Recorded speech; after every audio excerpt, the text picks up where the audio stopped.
శ్రీ గురుభ్యో నమః. వారం వర్జం. జనవరి 16, 2026 శుక్రవారం. శ్రీ విశ్వావసు నామ సంవత్సరం పుష్యమాసం ఉత్తరాయణం. హేమంత ఋతువు కృష్ణపక్షం. ఉత్తరాషాఢ కార్తె. త్రయోదశి రాత్రి 10:19 వరకు. నక్షత్రం మూల. వర్జం ఉదయం 6:26 నుండి 8:12 వరకు. దుర్ముహూర్తం ఉదయం 8:55 నుండి 9:40 వరకు.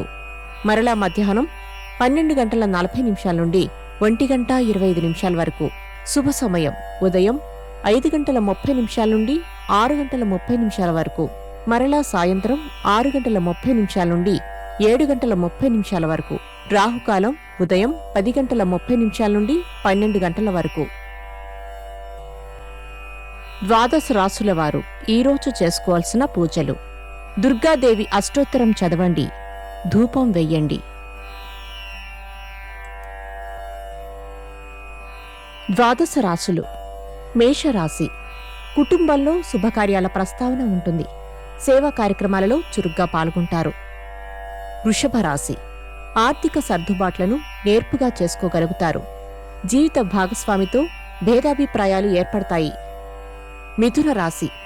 అనతి కాలంలో ప్రారంభించబోయే నూతన కార్యక్రమాలకు గాను మితంగా శ్రమిస్తారు. కర్కాటక రాశి.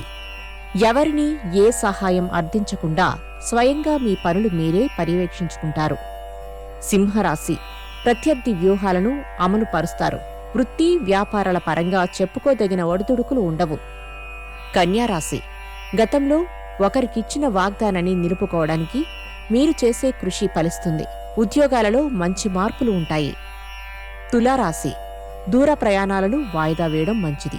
సంతతి విషయమై చింతించవలసిన అవసరం ఉండదు. వృశ్చిక రాశి. మీ మీద అధికారులకు చాడీలు చెప్పే ఓ వర్గం వలన తాత్కాలికంగా ఇబ్బందులను ఎదుర్కొంటారు. ధనస్సు రాశి. మీకు ఇష్టం లేకపోయినా ప్రయోజనాల పరిరక్షణకు తలవంచాల్సిన పరిస్థితి ఏర్పడుతుంది. స్వల్ప ధనలాభం పొందుతారు. మకర రాశి. ఆదాయ వ్యయాలలో సమతుల్యతను సాధించడానికి మీరు చేసే ప్రయత్నాలు కలిసి వస్తాయి. కుంభరాశి. చెవి, ముక్కు, గొంతు సంబంధమైన చిన్న చిన్న ఇబ్బందులు ఏర్పడతాయి. రుణాలు చేయకండి. మీనరాశి. పరపతి ఉపకరిస్తుంది. మీతో ఏకీభవించే వారి సంఖ్య ఎక్కువగా ఉంటుంది. వాహన సౌఖ్యం. నమస్కారం.